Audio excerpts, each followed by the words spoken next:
Hello, you guys, and welcome back to Hot Girls Eat Carbs. I'm your host, Brittany McChrystal, and I am so glad you're here. This is your little cozy corner of the internet where we chat all things health, wellness, and sustainable weight loss. Now, before we dive in, I have such exciting news. My brand new 75 Thrive Challenge is finally here. This is your chance to reset your body and mindset and habits in just 75 days. Without restriction, without burnout, and without the pressure of being perfect. It's all about building a lifestyle that feels good, nourishing food, daily movement, mindset work, and small promises to yourself that actually stick. Here's what you'll get inside the challenge: 12-week app access, a full workout program for home or gym, beginner, intermediate, and advanced options are available, a personalized meal plan with over 200 of my delicious recipes, habit tracking and daily checklists inside your app, weekly check-ins, community support group, goal setting, mindset tools, and bonus challenges, plus a $500 prize for one thriving queen. I am so excited to take you through this. We officially start September the 1st, but everything will be loaded into your app a few days earlier, so you've got time to get prepped. You can sign up now. I've put the link below in the show notes, but early bird prices are only 199 Australian dollars for the 12 weeks. Okay, now let's get into today's episode because this one is so important to chat about. It's how to maintain your weight after losing it and how to successfully reverse diet without feeling scared of food or the scale. I wanted to start today's episode with a little story because honestly, I know that so many of you will relate to this. For years, every time I wanted to lose weight, I would push myself so hard. I'd diet, I'd restrict, I'd lose the weight I set out to lose. But then it was like clockwork. As soon as I reached my goal, the weight would just creep back on so quickly, and I couldn't understand why. I used to tell myself maybe my body was just meant to be a bigger build. Like it didn't matter how hard I worked, I would never be able to keep it off. And one time that really sticks with me was when I worked so hard for about 20 weeks. I dropped all this weight, I was so proud of myself, and honestly, I had finally thought that I had cracked the code. I had been so disciplined and I pushed through cravings and I felt unstoppable. And then as a reward for all of that effort, I went on a trip to Europe. I finished my diet a week before I had left and I thought, okay, I've earned this. I'll just enjoy myself. I'll eat what I want and when I come home, I'll be fine. But what actually happened was the complete opposite. The moment I gave myself permission to eat again, I couldn't control myself around food. I ate and I ate and I ate. And all of those months of restriction came crashing down at once. In just 3 weeks, I had gained 7 kilos back. 7. And it completely undid all of my progress. I was devastated. I felt like I had failed. And I told myself that the only way to have the body I wanted was to go back for another round of restriction, punishment, and pain. And that was such a disheartening place to be in. And what I didn't realize back then, and what I wanted to share with you today, is none of this was because I was broken or I was destined to stay overweight forever. It was because I didn't understand maintenance. I didn't understand how to actually transition out of fat loss in a way that supported my body and my mindset. I thought the diet was the hard part, but in reality, learning how to eat and live at maintenance is what makes the results sustainable. And that is where reverse dieting comes in. The diet after the diet. Yep, it is a thing. I used to think that weight loss ended the moment the scale said the number I wanted it to. Like once I hit the goal, I was done. And I could just go back to eating normally. But what I didn't realize is that when you've been in a calorie deficit for weeks or for months, your body is in a completely different state than when it was before. Your hunger hormones are higher, your metabolism is lower, your cravings are stronger. So of course, the moment you give yourself permission to eat again, you feel out of control. It's not about willpower. It's literally your biology trying to protect you. This is where reverse dieting comes in. Reverse dieting is simply the process of slowly bringing your calories back up to maintenance after a fat loss phase. It's like giving your body a gentle transition period instead of slamming on the brakes and then flooring it again. The goal isn't to stay in diet mode forever. The goal is to find that sweet spot where you can maintain your results, feel strong, eat more food, and actually live your life without constantly stressing about weight gain. So in this episode, I wanted to break down exactly how you can do that. The steps to take, the mindset to have, and how you set yourself up for long-term success. Because losing the weight is one thing, but keeping it off, that is where the real freedom is. So let's talk about how to actually reverse diet. I'll break it down step by step because it doesn't need to feel overwhelming. You just need to go in with a clear and solid plan. So, step 1, start small. This is the most important piece and the one I got wrong so many times in the past. When you finish a fat loss phase, it can feel so tempting to just go straight back into normal eating. You've been dieting for weeks, maybe months, and your brain is screaming for more food. So if you go from eating 1,600 calories one week to 2,200 the next, of course your body is going to respond with a rapid jump in weight. That's not because you're doing something wrong, and that's not because you're destined to regain the weight. It's just that your body hasn't had the time to adapt yet. The goal with reverse dieting is to ease your way back up. Think of it like walking up a staircase instead of trying to leap to the top in one jump. Each week, you add a little bit more food, maybe 80, 100, or 150 calories depending on your starting point. And it might not sound like much, but trust me, those small increases add up. Here's what that actually looks like. If you've finished your fat loss phase eating 1,600 calories, week 1 of your reverse, you might go up to 1,700.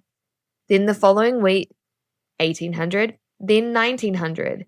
And over time, you slowly work your way up towards your true maintenance, which might be 2,200, 2,400, or more depending on your activity level, your body composition, and your goals. The beauty of doing it this way is that you're not shocking your body. You're letting it settle into each new calorie level, so you can actually monitor how you're responding. Your metabolism starts to pick back up, your energy improves, and you can enjoy more food without that runaway feeling of, I can't stop eating.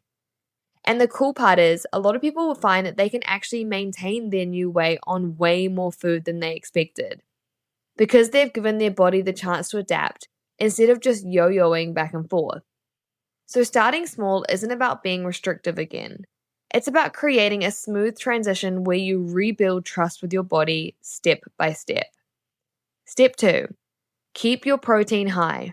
One mistake I made for years was hitting my fat loss goal, then letting all my protein habits slide.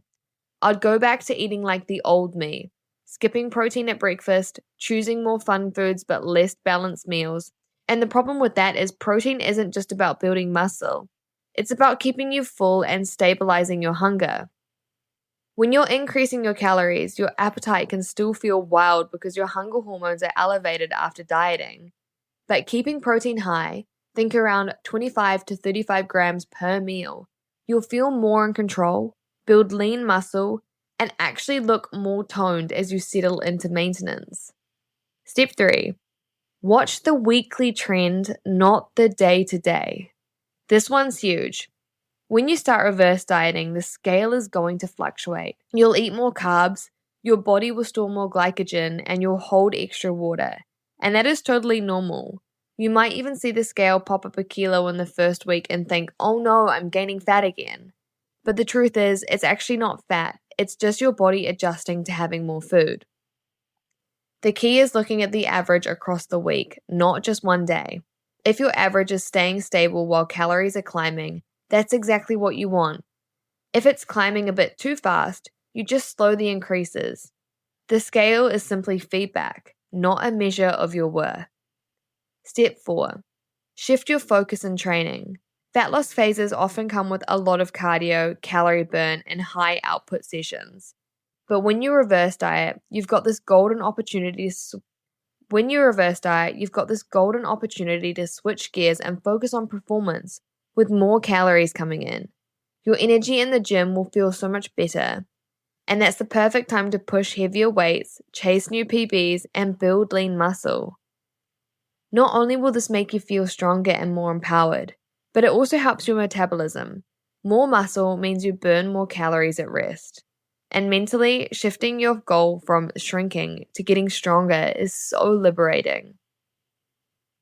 Step 5, check in with how you feel. The scale isn't the only feedback tool. Ask yourself, how's my energy? Am I sleeping better? Is my mood improving? Am I less food focused? These are all huge signs that your body is finding balance again. Sometimes the wins aren't visible in the mirror straight away, but they show up in your daily life. Better workouts, more stable energy at work, not constantly thinking about food. That's the kind of progress that actually makes your results sustainable. Now bring it all together. Reverse dieting isn't about tiptoeing through life forever counting every bite. It's a short-term strategy to help you transition smoothly out of a fat loss phase into maintenance. Think of it as a bridge. You're walking across from the world of dieting into the world of balance. And the other side is food freedom, strength, confidence, and a body that feels good long-term. Creating habits for life. Here's the thing, babe. Reverse dieting isn't just the transition. The real key to keeping your results is building habits that feel natural and doable long term. Because if what you're doing feels like a diet forever, you'll always feel like you're one slip up away from losing it all. But if it feels like your lifestyle, it becomes effortless. Here's some tips for creating habits for life. Anchor your meals around protein and plants. If you get this right, most of the battle is won. Build your meals around lean protein and plenty of vegetables or high fiber carbs. Then add the fun stuff on top. This way you're satisfied, nourished, and not constantly hungry, which means you're less likely to overeat without even thinking about it. Number 2, move daily, but don't overcomplicate it. Maintenance isn't about smashing the gym 6 times a week forever. It's about finding movement you enjoy. That might be 3 strength sessions, some walks, a yoga class, a run with a friend. Keep movement in your routine so it's part of your identity, not just something you do to burn calories. Number 3, keep the flexible approach, the 80-20 rule. 80% of the time, aim for foods that fuel you and make you feel good, and the other 20% enjoy wine, your pizza, your dessert without guilt. That balance is what makes this sustainable, because you'll never feel like you're starting over on Monday. Focus on routine, not rules. Think about the anchors of your day. When you wake up, how you start your morning, how often you grocery shop, your workout schedule, habits and routines that give you structure without needing willpower 24/7. If you can make those little promises to yourself automatic, maintaining your weight loss feels so much easier. And the last one is mindset matters most. The scale will fluctuate. Your body will change with seasons of life, and that is okay. Maintenance doesn't mean staying the exact same number forever. It means finding a healthy range where you feel good, your clothes fit, and you're not obsessing over every bite. Trust your habits more than the daily number on the scale. For so many years, I thought my whole life was just going to be one endless cycle of dieting. Losing the weight, gaining it back, beating myself up, and then starting over again. I genuinely believed that that was just who I was. Someone who would always be on a diet. But here's what's changed everything for me. Learning how to reverse diet and then actually build habits I enjoyed. Once I stopped thinking of it as a punishment and started creating routines that made me feel good, it stopped feeling like work. It stopped feeling like this exhausting on-off again battle. And that is exactly what I want for you. I don't want you to just lose the weight. I want you to feel confident that you can keep it off without sacrificing your life. I want you to get to that point where you know deep down you'll never have to start over again, because the way you live day to day already supports the body and the lifestyle that you want. Because that's real freedom, not just seeing a lower number on the scale, but knowing that you can go on holidays, eat out, have a glass of wine with your friends, and still feel at home in your body.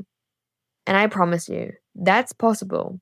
If I can do it after so many years of yo-yoing, so can you.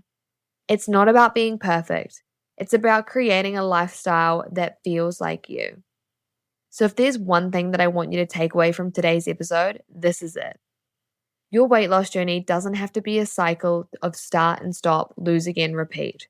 You don't have to spend the rest of your life dieting. When you give your body the chance to transition, when you learn how to fuel yourself properly, and when you build habits that feel good, that's when it becomes sustainable.